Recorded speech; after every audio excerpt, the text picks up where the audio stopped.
Bismillahirrahmanirrahim. Assalamualaikum warahmatullahi wabarakatuh. Waalaikumsalam warahmatullahi wabarakatuh. Innal hamdalillah nahmaduhu wa nasta'inuhu wa nastaghfiruh wa na'udzu billahi min syururi anfusina wa min sayyiati a'malina. May yahdihillahu fala mudhillalah wa may yudlil fala hadiyalah.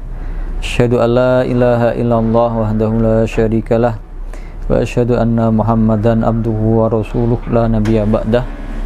Alhamdulillah, segala puji hanya bagi Allah atas segala nikmatnya, atas segala karunia-Nya, sehingga kita masih diberi kesehatan, diberi keluangan waktu, diberi semangat untuk belajar, mendalami apa yang menjadi kewajiban kita, ilmu agama, supaya kita bisa melaksanakannya, menjadikannya petunjuk dalam kehidupan sehari-hari. Semoga kita bisa melaksanakannya, membuktikannya bahwa kita selalu bersyukur kepada Allah Subhanahu wa Ta'ala atas segala nikmat ini, dan tidak ada rasa syukur kecuali dengan menjalankan perintah Allah Subhanahu wa Ta'ala dan menjauhi segala apa yang dilarang oleh Allah Subhanahu wa Ta'ala. Salawat dan salam kita sampaikan kepada Nabi kita Muhammad sallallahu alaihi wasallam atas bimbingannya, atas perjuangannya mendakwahkan agama ini sampai kepada kita semua. Maka kita menjadi hamba-hamba yang beriman, hamba-hamba yang mempunyai kesempatan untuk menggapai rahmat dan keridhaan Allah Subhanahu wa Ta'ala. Semoga kita dianggap, dimuliakan sebagai umat Nabi kita Muhammad SAW. Semoga kita diberi syafaatnya kelak di hari kiamat, amin ya rabbal alamin. Alhamdulillah, kita mungkin baru berjumpa. Waalaikumsalam warahmatullahi wabarakatuh. Dalam segala aktivitas kita, dalam segala amal kehidupan kita sehari-hari, kalau kita sering mendengarkan, kalau di akhir khutbah itu khatib biasanya menyebutkan satu ayat. A'udzubillahi minasyaitonirrajim. Bismillahirrahmanirrahim. Innallaha ya'muru bil adli wal ihsan wa ita'itil qurba wa yanha 'anil fahsya'i wal munkar wal baghi ya'idukum la'allakum tadhakkarun. Sesungguhnya Allah Subhanahu wa Ta'ala menyuruh kita untuk berbuat adil dan berbuat ihsan, berbuat baik.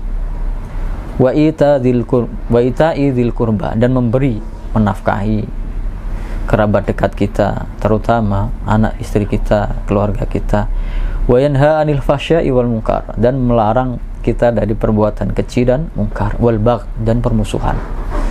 Ya'idzukum la'allakum tadhakkarun. Allah Subhanahu wa Ta'ala memberi peringatan kepada kalian supaya kalian berfikir, ingat kepada Sang Pencipta, kepada Allah Subhanahu wa Ta'ala. Ini ayat ini sering kita dengar ketika khatib di akhir khutbahnya. Innallaha ya'muru bil adli wal ihsan. Kita disuruh berbuat adil, berbuat ihsan. Adil yang pertama adalah adil kepada Allah Subhanahu wa Ta'ala. Adil yang kedua, adil kepada diri kita sendiri. Adil yang ketiga baru adil kepada orang lain. Adil kepada Allah Subhanahu wa Ta'ala adalah dengan mengesakannya, menyembahnya satu-satunya, tanpa mensekutukannya dengan sesuatu apapun. Karena lawan dari keadilan adalah kedoliman. Kalau adil itu meletakkan sesuatu pada porsinya, pada tempatnya. Saya pakai peci di kepala, ini adil. Kalau saya pakainya di kaki, tidak adil. Kalau saya pakai sandal di kepala, tidak adil. Kalau saya pakai sandal di kaki, itu adil. Itu meletakkan sesuatu sesuai dengan porsinya. Adil yang paling besar, paling utama adalah keadilan kita kepada Sang Pencipta, yaitu Allah Subhanahu wa Ta'ala. Adil lawannya dolim. Dolim itu meletakkan sesuatu tidak pada tempatnya. Maka keadilan kita kepada Sang Pencipta, kepada Allah Subhanahu wa Ta'ala adalah mengesakannya dalam ibadah. Karena Allah Subhanahu wa Ta'ala menciptakan kita, wa ma khalaqtul jinna wal insa illa liya'budun, dan tidaklah aku ciptakan jin dan manusia kecuali hanya untuk menyembah. beribadah kepadaku. Apakah menyembah itu hanya sekedar sholat, puasa, zakat saja? Tidak. Kita beribadah ini bisa diartikan secara umum. Kita bekerja mencari nafkah, kita makan, kita minum, untuk kesehatan kita, untuk kekuatan tubuh kita. Kalau itu diniatkan untuk ibadah, maka semuanya dinilai menyembah kepada Allah Subhanahu wa ta'ala. Menjadikan seluruh aktivitas kita itu niatnya ikhlas lillahi ta'ala. Semua yang kita kerjakan, kita bekerja di sini jauh dari keluarga, kalau kita niatkan ikhlas lillahi ta'ala untuk menafkahi diri kita sendiri, untuk menafkahi keluarga kita sendiri, maka itu sesuatu yang sangat utama dalam ibadah kepada Allah Subhanahu wa ta'ala. Adil, nah yang pertama tadi bersikap adil kepada Sang Pencipta Allah Subhanahu wa ta'ala, tidak menyembah sesuatu selain Allah. Kalau kita menyembah selain Allah sesuatu apapun, apakah itu menyembah pohon, apakah itu menyembah batu, entah itu menyembah laut, entah itu menyembah sungai, entah itu bahkan menyembah manusia, maka sangat-sangat tidak adil. Dan itulah kedoliman yang paling besar. Karena keadilan yang paling besar adalah menyembah kepada Allah Subhanahu wa ta'ala, maka kedoliman yang paling besar adalah menyembah kepada sesuatu selain Allah Subhanahu wa ta'ala. Atau kita menyembah Allah juga menyembah sesuatu yang lain. Kalau di dalam surat Luqman disebutkan inna syirka ladulmun adim, sesungguhnya kesyirikan itu kedoliman yang paling besar. Karena lawan katanya ketauhidan, mengesahkan Allah Subhanahu wa ta'ala dalam penyembahan, itu keadilan yang paling besar. Maka berbuat syirik adalah kedoliman yang paling besar. Lawan katanya dolim. Makanya ancamannya orang yang berbuat syirik itu kalau tidak sempat tobat di dunia selama hidupnya, dosanya tidak diampuni oleh Allah Subhanahu wa ta'ala. Innallaha la yaghfiru ayyushraka bihi wa yaghfiru ma duna dzalika liman yasha. Sesungguhnya Allah Subhanahu wa ta'ala tidak mengampuni orang yang mensekutukan Allah dengan sesuatu apapun, dan Allah mau mengampuni orang yang tidak melakukan dosa syirik, dosa selain syirik, kepada siapa saja yang dia kehendaki. Berarti kalau dia dalam masa hidupnya tidak pernah berbuat syirik, walaupun dia berbuat dosa, apapun dosanya, tapi selain syirik, selain mensekutukan Allah Subhanahu wa ta'ala, dan belum sempat sampai akhir hayatnya belum sempat bertobat, itu peluang diampuni masih ada. Peluang diampuni, dihapuskan dosa-dosanya, ditutupi oleh Allah Subhanahu wa ta'ala. Kalau itu selain syirik. Tapi kalau syirik, tidak sempat dia tobat di dunia selama hidupnya, maka Allah Subhanahu wa ta'ala tidak akan mengampuninya. Tapi kalau dia sempat tobat, mau kembali kepada Allah Subhanahu wa ta'ala, mau mentauhidkan Allah Subhanahu wa ta'ala, walaupun apapun dosanya, sampai syirik pun, Allah Maha Pengampun. Para sahabat dulunya orang yang menyembah berhala. Ada yang menyembah patung, ada yang menyembah pohon, ada yang menyembah gunung, ada yang menyembah bulan, ada yang menyembah matahari, ada yang menyembah bintang. Tapi begitu mereka tobat, lalu beribadah hanya kepada Allah Subhanahu wa ta'ala, mengesahkan, mentauhidkan Allah Subhanahu wa ta'ala, itulah sebenar-benarnya keadilan. Adil kepada Sang Pencipta. Orang kita saja, kalau saya beli aqua di kios aqua, lalu bayarnya ke toko besi, sangat tidak adil.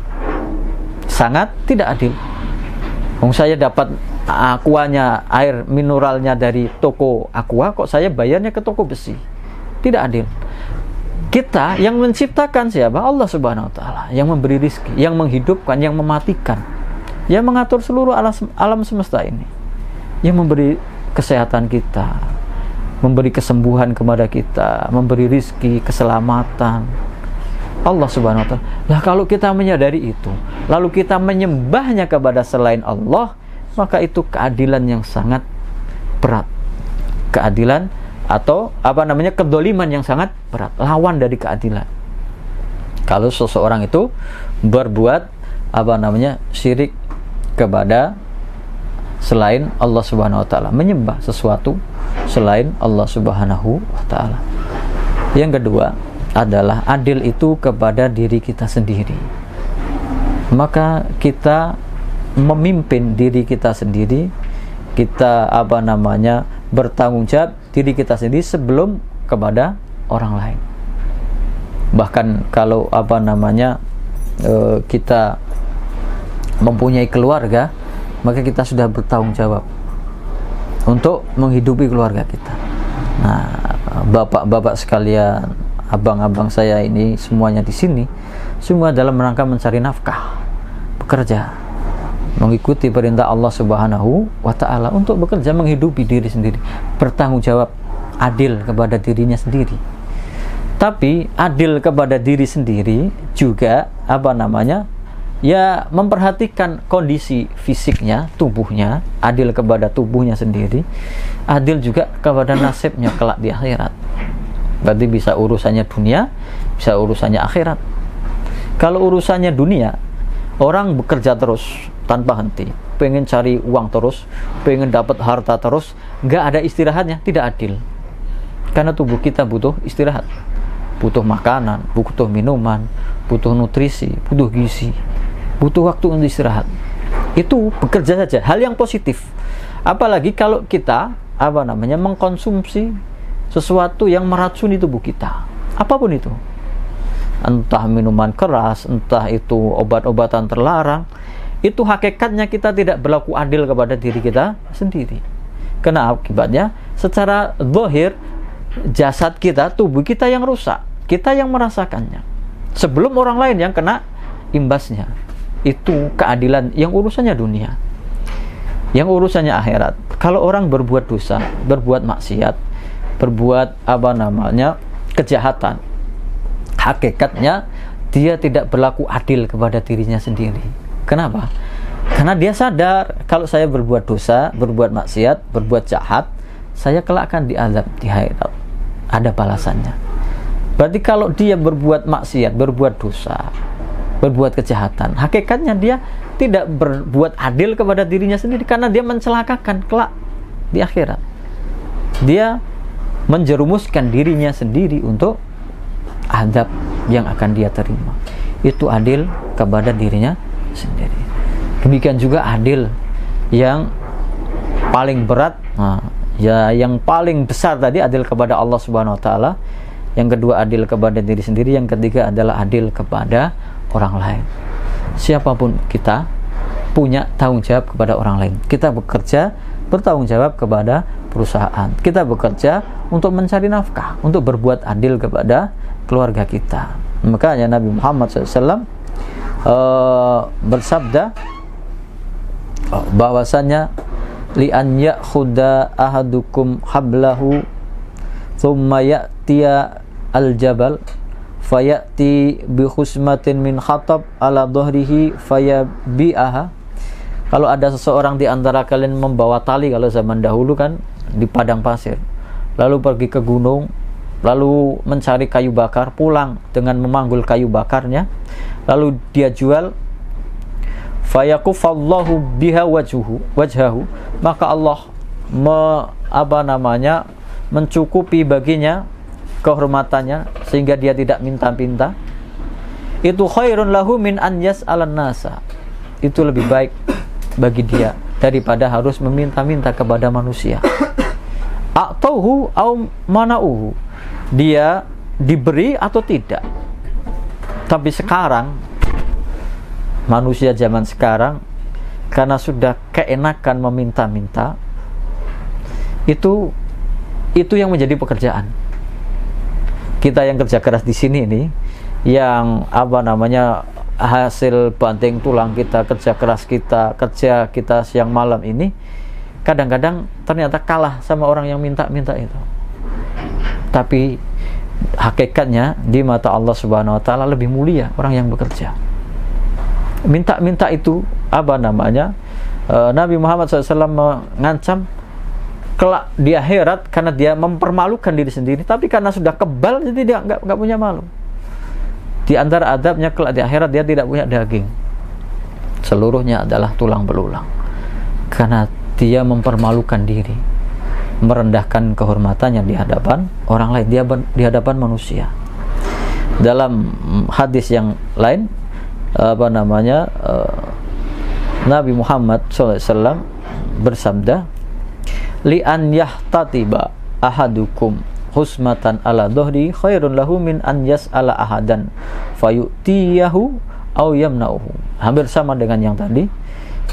Salah seorang di antara kalian itu memikul seikat kayu, mencari kayu bakar di atas pundaknya untuk dijual.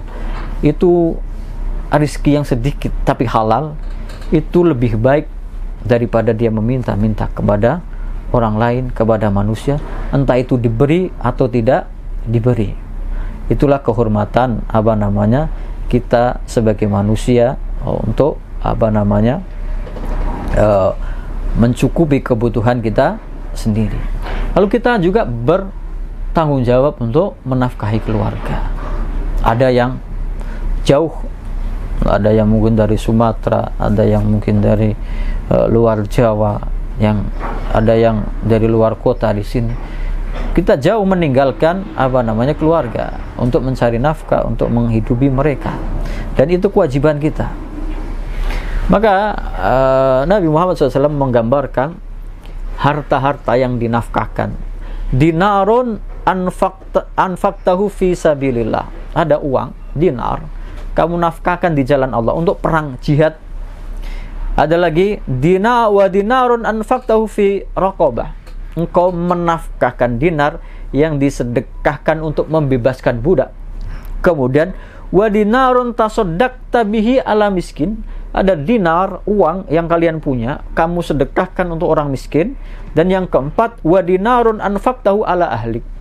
Dinar, uang yang kalian dapat dengan cara yang halal, kalian belanjakan untuk menafkahi keluarga kalian. Dari yang empat ini, yang lebih baik justru yang terakhir, yang kita nafkahkan untuk orang keluarga kita, yang kita nafkahkan untuk anak istri kita. Maka berlakunya adil kita kepada keluarga dengan memberikan nafkah mereka dengan sesuatu yang halal, mencari keridhaan Allah Subhanahu wa ta'ala. Alhamdulillah kita, bapak-bapak sekalian, abang-abang saya sekalian ini bekerja di suatu pekerjaan yang halal, tidak menipu, tidak mencuri, tidak berjudi. Kita dalam pekerjaan yang halal. Nah, kalau kita ikhlas lillahi ta'ala untuk menafkahi keluarga, maka keberkahan itu akan tumbuh, akan muncul, akan menyebar kepada keluarga kita. Nah, bahkan Nabi Muhammad SAW ditanya oleh para sahabat, ya Rasulullah, hal li ajrun fi bani Abi Salamah an unfiqa alaihim.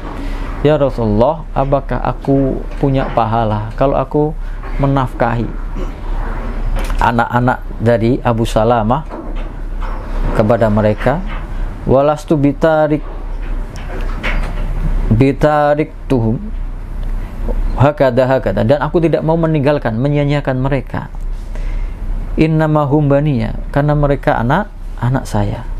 Maka Nabi Muhammad SAW bersabda, na'am laka ajrun ma anfaqti alaihim. Iya, kamu punya pahala, balasan dari Allah Subhanahu wa ta'ala atas yang kalian nafkahkan kepada anak-anakmu. Bahkan rezeki yang terbaik adalah suapan nasi yang halal yang kita berikan kepada anak istri kita. Nah, maka untuk menjaga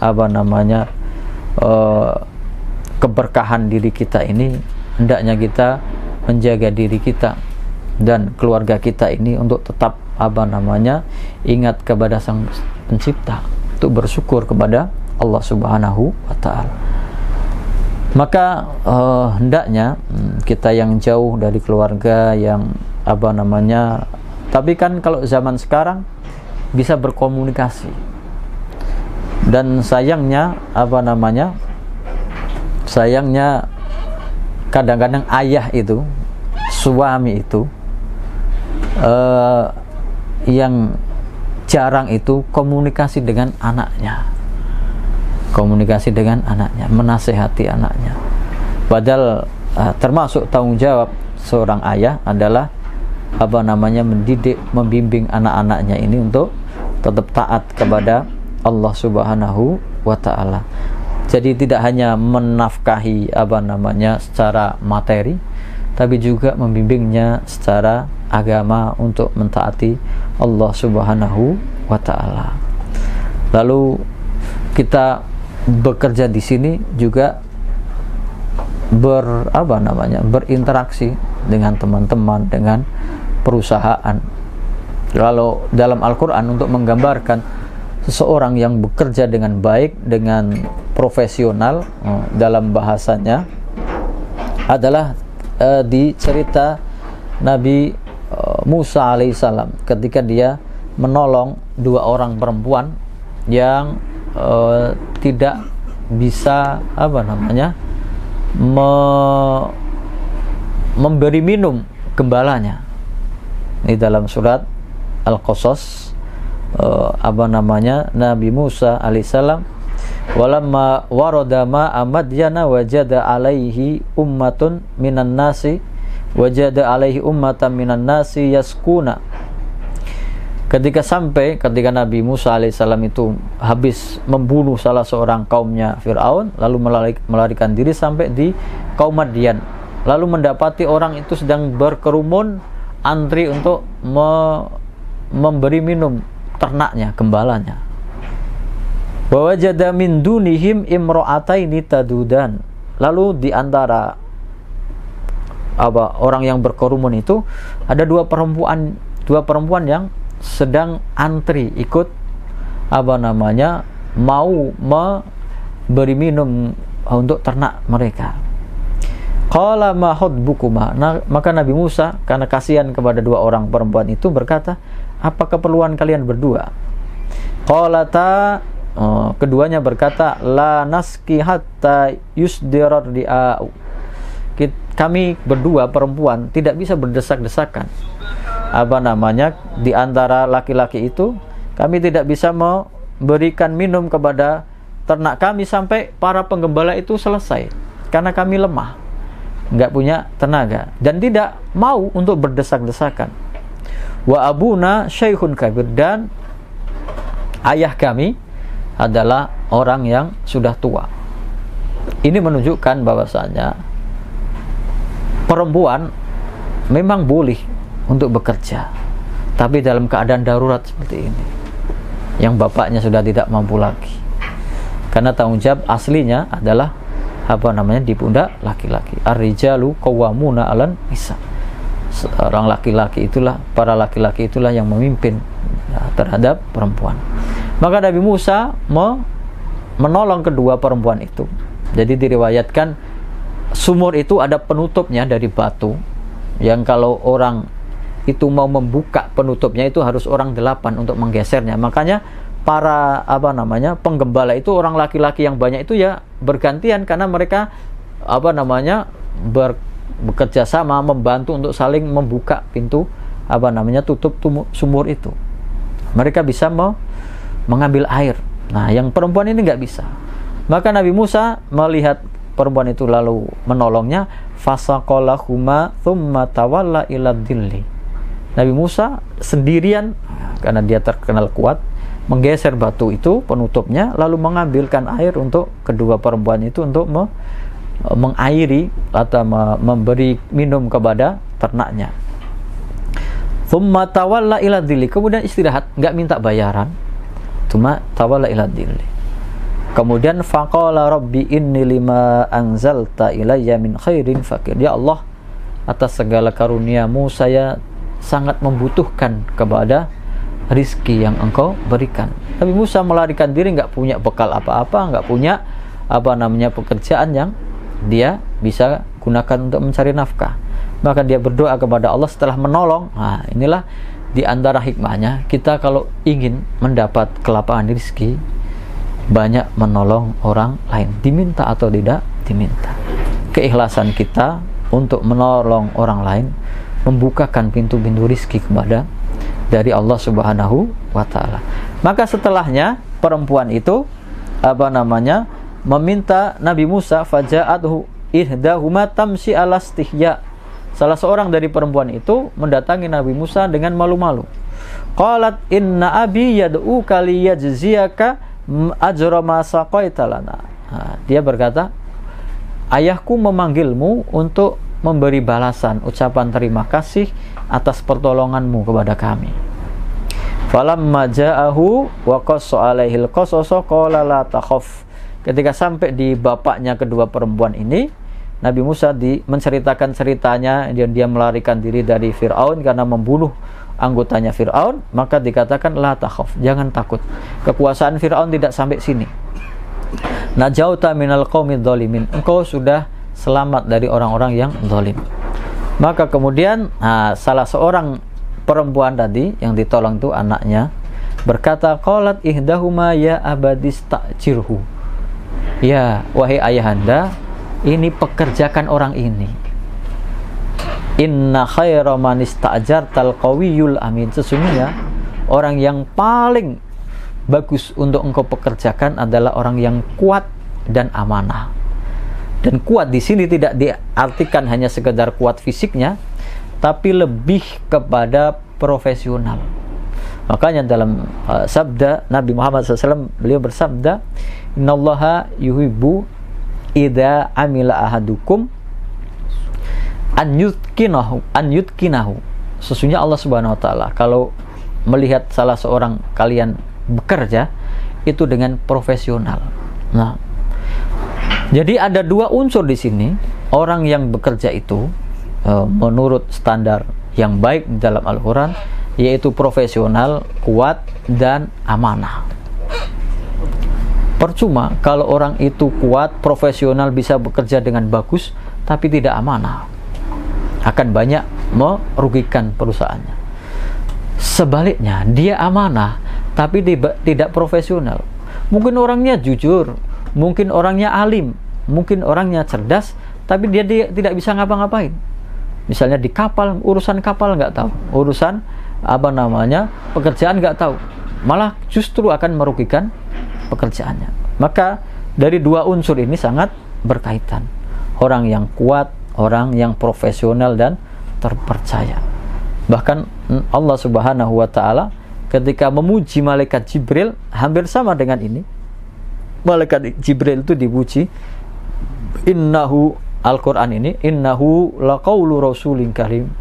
Sesungguhnya Al-Quran ini adalah ucapan yang disampaikan oleh utusan yang mulia, yaitu malaikat Jibril, dikuatin indadil arsy makin. Dia yang mempunyai kekuatan yang sangat dahsyat dan mempunyai kedudukan di bawah arasnya Allah Subhanahu wa taala. Jadi malaikat yang paling mulia, yang paling dekat kedudukannya dengan Allah Subhanahu wa taala, malaikat Jibril alaihissalam. Lalu dia disifati tadi dikuatin, mempunyai kekuatan. Kemudian di ayat yang berikutnya, muta'in sama amin, dia ditaati. Jadi tidak hanya profesional kuat, tapi kalau dia jadi pemimpin berwibawa, bisa mengatur, bisa mengelola, bisa mengatur anak buahnya. Muta'in sama amin, dan dia terpercaya, orang yang amanah.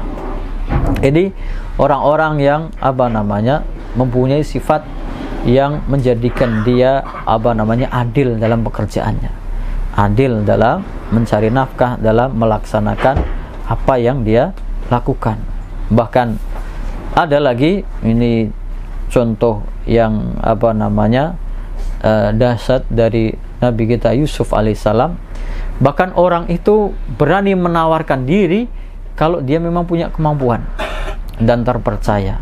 Makanya setelah dalam cerita Nabi Yusuf itu, ketika dia sudah memberitahukan kepada rajanya bahwa kelak akan terjadi kekeringan, paceklik 7 tahun, tidak ada tanaman, tidak tumbuh, maka dia menganjurkan kepada rajanya untuk menyimpan panenan dari 7 tahun yang subur, yang setelahnya akan ada paceklik.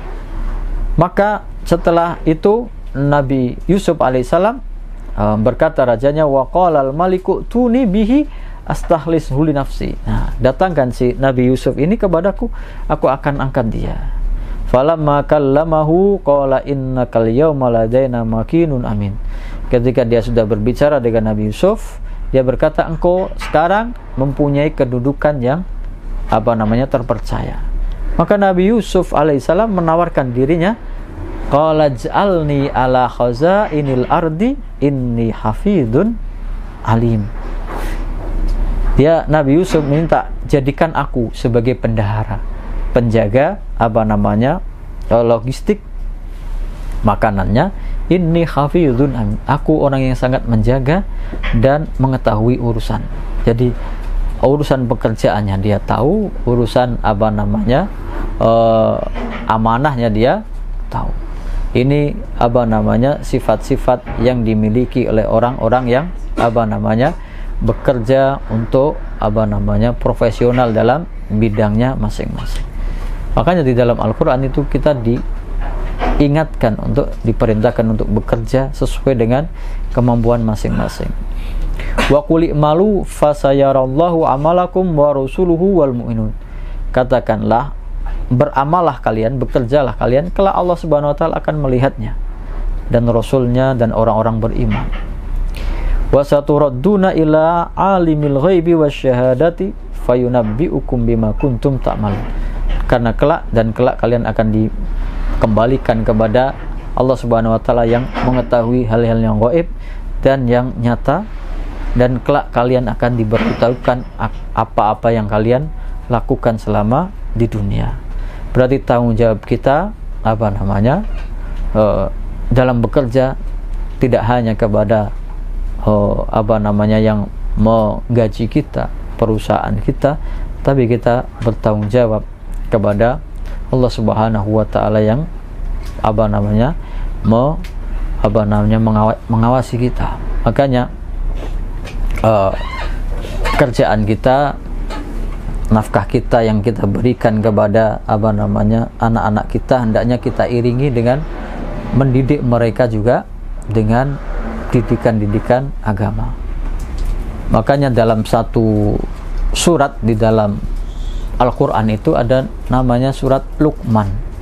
Dia itu bukan nabi, bukan raja, bukan rasul. Ada yang meriwayatkan dia itu manusia biasa, bahkan ada yang mengatakan budak, ada yang mengatakan dia tukang kayu. Yang tidak di riwayat tafsir itu dia bukan orang yang cerdas, bukan orang yang yang kaya, bukan orang yang bagus rupanya. Bahkan dikatakan dia orang yang hitam, rambutnya keriting, kulitnya tebal, saking banyaknya dia bekerja keras mencari kayu bakar. Tapi namanya disebut di dalam Al-Quran, menjadi nama sebuah surat, dan disebut namanya dalam ayat-ayat Al-Quran. Kenapa? Karena dia mempunyai kebijaksanaan, dalam bahasa Arabnya hikmah. Dan itu hikmah itulah yang menjadi patokan bagi seorang laki-laki ketika mendidik, bertanggung jawab kepada keluarganya. Di dalam surat Luqman itu dari ayat 12, walaqad ataina luqmanal hikmata anishkur lillah, tadi yang kita bacakan tadi. Walaqad ataina luqmanal hikmata anishkur lillah innasyirka wa may yashkur lillahi wa may yashkur lillahi fa innallaha syakirun alim. Katakanlah, ingatlah tentang Luqman alaihissalam, Luqman yang bukan nabi, bukan rasul, ketika dia diberi hikmah, ilmu dari Allah Subhanahu wa taala, sehingga dia mempunyai pengetahuan, kebijaksanaan. Walaqad ataina Luqmanal hikmata, dan sungguh telah kami beri kepada Luqman itu hikmah, kebijaksanaan. Anishkur lillah wa may yashkur fa inna ma yashkuru li nafsihi wa man kafara fa innallaha ghaniyyun hamid. Ingatlah untuk bersyukur kepada Allah Subhanahu wa taala. Barang siapa yang bersyukur kepada Allah, maka dia bersyukur untuk dirinya sendiri. Allah tidak butuh dengan ibadah kita, Allah tidak butuh dengan sholat kita, sedekah kita, puasa kita. Itu untuk keselamatan kita sendiri. Wa may yashkur fa inna ma yashkuru li nafsi wa man kafara, barang siapa yang kafir, maka sesungguhnya Allah Subhanahu wa taala Maha Kaya Maha terpuji, nggak butuh dengan ibadah kita, sholat kita. Kita sholat untuk keselamatan kita sendiri. Maka tadi yang saya kutip di awal tadi, wa id qala Luqmanu li ibnihi wa huwa ya'iduhu ya bunayya la tusyrik billah innasyirka la dzulmun adzim. Jadi wasiat kita kepada anak yang pertama adalah wasiat tadi. Ingatlah ketika Luqman itu berwasiat kepada anaknya, ya bunayya la tusyrik billah, wahai anakku jangan kamu berbuat syirik sekalipun kepada Allah Subhanahu wa taala. Innasyirka la dzulmun adzim. Sesungguhnya syirik itu kedoliman yang paling besar. Kedoliman yang paling bahaya adalah kesyirikan, karena tidak diampuni kalau orangnya tidak tobat selama hidup di dunia. Nasihat kedua kepada anak dan keluarga adalah, terutama anak-anak, setelah ketaatan kepada Allah Subhanahu wa taala, mendidik anak kita itu dengan menasehatinya untuk berbakti kepada kedua orang tuanya. Bakti kepada kedua orang tua itu nomor 2 setelah bakti kepada Allah Subhanahu wa taala. Maka dalam ayat berikutnya, wa wasainal insana biwalidayhi hamalathu ummuhu wahnan ala wahnin wa fisaluhu fi amaini an iskulli wali walidayka ilayal masir. Dan kami wasiatkan kepada manusia untuk berbuat baik kepada kedua orang tuanya, kedua orang tua, ayah ibunya. Tapi dalam berbuat kebaik kepada kedua orang tua, walaupun yang diperintahkan adalah berbuat baik atau berbakti kepada ayah ibu, di ayat ini yang diceritakan adalah jasa ibunya. Jasa ayah itu nggak pernah atau jarang disebut di dalam Al-Quran, padahal itu yang sangat mendukung atau menjadikan keluarga itu menjadi keluarga yang soleh. Tapi yang disebut adalah jasa ibu. Hamalathu ummuhu wahnan ala wahnin. Ibunya mengandungnya dengan kesusahan, dengan tabah kesusahan. Wa fisaluhu fi amaini, dan dia menyapihnya, menyusuinya selama 2 tahun. Maka kaedahnya, anishkurli, syukurlah kalian kepadaku, wali walidaika, dan kepada kedua orang tuamu. Ilayyal masir, kepadakulah kalian akan kembali. Jadi bagi yang belum keluarga, berarti kita masih punya kesempatan untuk berbakti kepada kedua orang tua. Bahkan di ayat ini, di ayat selanjutnya, hatta kalau orang tuanya itu kafir, bahkan musyrik, itu masih diperintahkan untuk berbakti. Saya dulu pernah bertugas di daerah yang mayoritas non muslim. Itu banyak anak-anak itu yang diantarkan, saya di panti asuhan. Jadi panti asuhan untuk yang muslim tentunya. Terus ada sekolahnya sanawiyah. Nah, kebanyakan orang-orang non muslim itu masuknya namanya sekolah pastoran. Jadi pastoran itu ada sekolahnya, ada gerejanya, kayak kita pesantren. Nah, karena dana pastoran itu terbatas, maka sebagian anak-anak non muslim itu masuknya ke tempat saya, ke panti asuhan, dan sekolahnya di sanawiyah. Berarti lulus SD mau masuk SMP. Dan itu nyata. Jadi orang tuanya non muslim datang kepada saya, anaknya non muslim masih, tapi kemudian diserahkan kepada saya, Pak Ustadz, saya mau nitip anak saya di sini di panti asuhan. Enggak apa-apa masuk Islam, semua agama baik, katanya. Dan saya setiap awal tahun ajaran saya mensyahadatkan anak-anak yang baru masuk Islam. Jadi mereka umurannya SMP, SMA, tapi begitu masuk ke panti asuhan ya belajarnya masih Iqra, masih belajar wudu, sholat juga masih ikut-ikutan. Nah, untuk kejadian seperti ini berarti orang tuanya masih non muslim, orang tuanya. Dan setiap bulan, karena di panti asuhan itu gratis, nggak ada uang apapun, makan gratis, kemudian sekolahnya juga gratis, maka setiap bulan orang tuanya memberi uang saku, nengok anaknya. Kayak orang kita itu nengok pesantren, ya kan? Padahal non muslim. Nah, karena di kampung pedalaman belum ada listrik, belum ada HP. Itu ketika nengok anaknya yang dia bawa ya kelapa, ya pisang, ya ubi untuk makan. Uang paling sekitar 5.000 atau 10.000 untuk sebulan. Itu. Nah, lambat laun anaknya ini kita masukkan di pesantren, lulus, kita carikan. Itu tuh saya bertugas di Kepulauan Mentawai, dari Sumatera Barat itu Padang, masih naik kapal sekitar 10 sampai 14 jam. Ketika sudah lulus SMP situ Sanawiyah, kita carikan pondok SMA-nya, aliyahnya di Padang. Senang mereka itu, dapat pendidikan gratis, dipondokkan, dan tambah baik anaknya. Karena kalau di pedalaman pun, kalau itu mayoritasnya non muslim, itu kejahatan merajalela. Entah itu pencurian, entah itu pergaulan bebas. Kejahatan itu nggak seperti bayangan kita. Kalau di kampung kan nggak ada orang yang nyuri, nggak ada orang yang aman, nggak ada orang yang ganggu. Tapi kalau mayoritasnya non muslim, ternyata kejahatan itu masih ada, banyak. Jadi orang tuanya senang anaknya jadi baik, anaknya jadi hormat kepada orang tua. Lama kelamaan ternyata tidak hanya anaknya yang pertama ini, tapi juga adiknya diikutkan.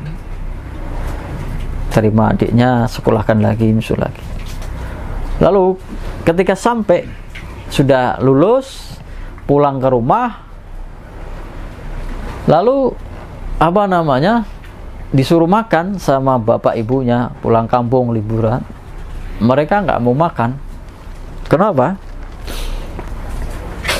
Lah, ini kan bekas makan babi, bekas najis. Saya nggak bisa makan ini. Lah gimana? Lah saya pokoknya karena saya Islam ya, saya mau berbakti kepada bapak ibu. Tapi kalau saya suruh makan, suruh tinggal karena kena najis, saya nggak bisa. Lalu bagaimana? Kamu harus makan. Ini untuk kamu. Bapak ibu pengen memberi makan kamu ketika kamu sudah di rumah. Lalu bagaimana? Ya nggak bisa. Dan seperti itu terjadi. Akhirnya kedua orang tuanya juga masuk Islam. Jadi kalau di wilayah lain itu ada kristenisasi, nah saya di tempat tersebut menjadikan orang itu masuk Islam. setahun atau 2 tahun pertama, setahun pertama itu ada sekitar 50 orang atau berapa kakak gitu yang masuk Islam. Nah, ayat yang berikutnya itu adalah wa in jahadaka ala an tusyrika bi ma laysa laka bi ilmun fala tuti'huma. Kalau kedua orang tuamu ini yang masih kafir, musyrik, memaksamu untuk berbuat syirik kepada Allah dengan sesuatu yang kamu tidak tahu ilmunya, fala tuti'huma, kamu tidak boleh mengikutinya. Berarti ketaatan kita kepada orang tua harus, tapi kalau itu melanggar perintah Allah, tidak boleh kita taat. Fala tuti'huma. Tapi kelanjutannya wa sahibhuma fid dunya ma'rufa. Dan pergaulilah mereka selama di dunia dengan baik.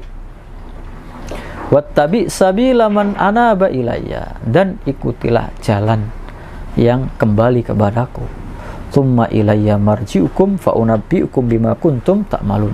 Kemudian kepada kamilah, kepada akulah kalian akan kembali, dan akan aku beritahukan tentang amalan-amalan kalian kelak di hari kiamat. Tanggung jawab kita kepada kedua orang tua tidak terhalang kalaupun mereka berbeda agama. Wajib menafkahi. Bahkan ada orang ulama itu mengatakan, bahkan kalau orang tua misalnya dia Nasrani minta diantar untuk ke gereja, kamu wajib mengantarnya. Tapi kan kita tidak ikut masuk ke gereja. itu baktimu kepada kedua orang tuamu. Tapi kalau kamu diperintahkan untuk ikut beribadah dengan mereka, tidak. Kalau memang dia kebutuhannya untuk diantarkan, kamu wajib mengantarkannya, asal kamu tidak ikut dalam ibadah mereka. Dan itulah ketaatan kepada kedua orang tua, ketaatan yang paling tinggi setelah ketaatan kita kepada Allah Subhanahu wa Ta'ala. Berarti pendidikan yang pertama, komunikasi yang pertama kepada anak-anak kita adalah tentang ibadah kepada Allah Subhanahu wa Ta'ala. Yang kedua adalah ketika kita memerintahkan mereka untuk berbakti kepada kedua orang tuanya. Ini pendidikan dasar utamanya, adab dan akhlak. Lalu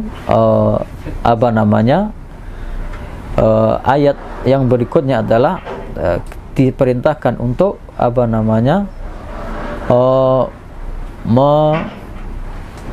melakukan amar ma'ruf nahi munkar. Ya bunayya aqimis sholata wa'mur bil ma'rufi wanha 'anil munkar wasbir 'ala ma asabak.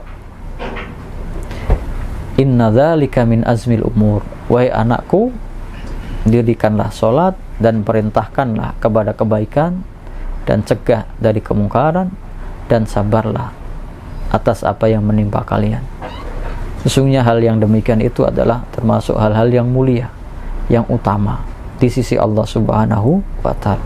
Berarti setelah kita mau berkomunikasi, mengajak, mendidik kedua anak istri kita untuk berbakti kepada Allah Subhanahu wa Ta'ala, maka kemudian untuk beramar ma'ruf nahi munkar, mengajak kepada yang baik dan mencegah dari kemungkaran.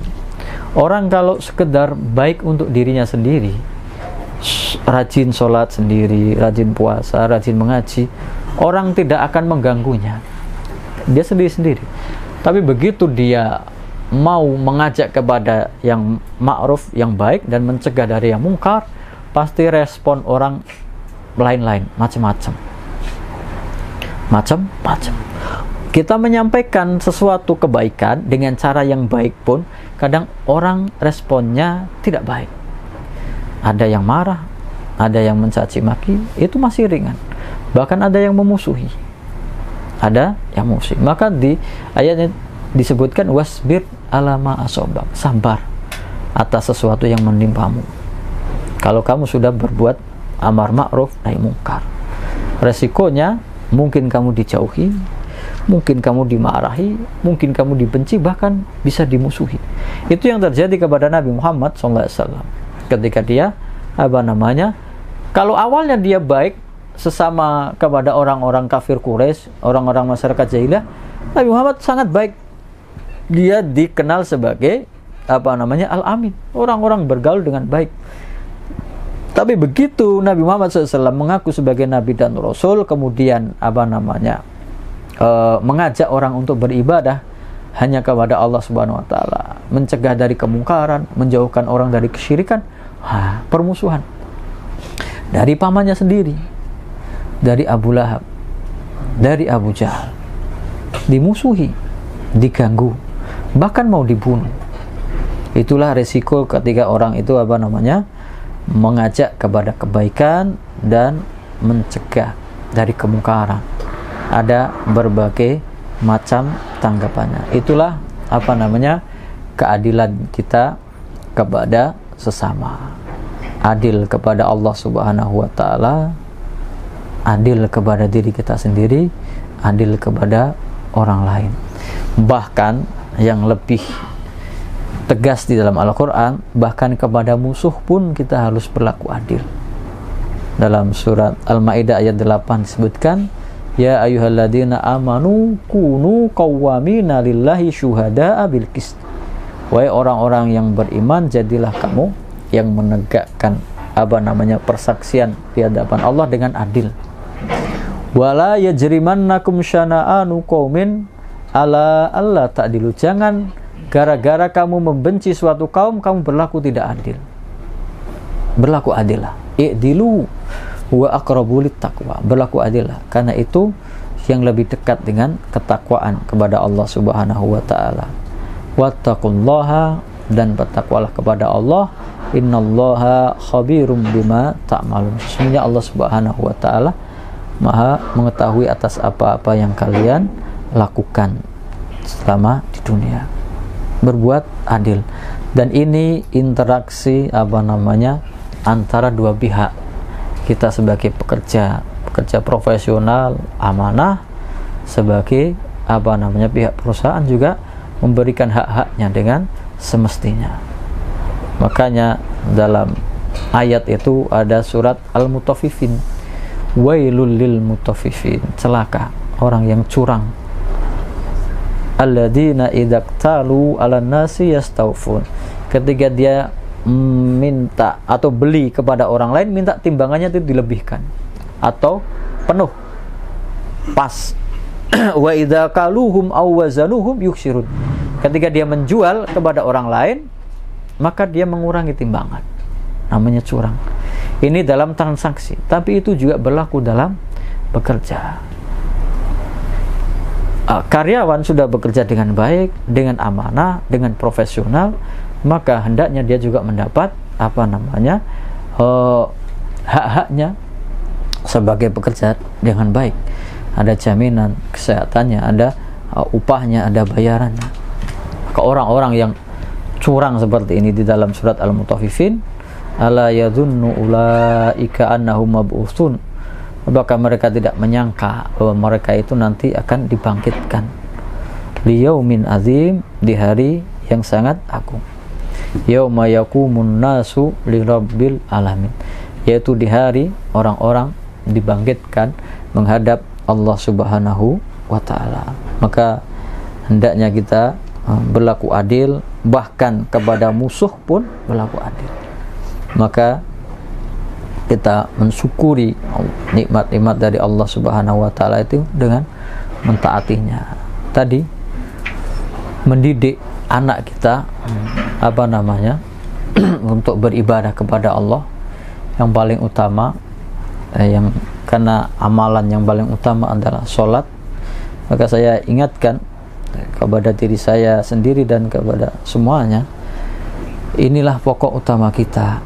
Makanya di dalam Al-Quran disebutkan wa'mur ahlaka bis sholati wastabir alaiha, perintahkanlah kepada keluargamu untuk sholat dan sabar kamu ketika memerintahkan. Kamu sendiri kadang-kadang belum sabar untuk sholat, ketika kamu memerintahkan keluargamu untuk sholat, perlu kesabaran. Ada yang membantah, ada yang malas-malesan.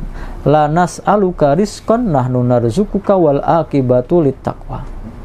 Ayat ini setelahnya disambung la nas'aluka rizqan, kami tidak meminta kepadamu rizki.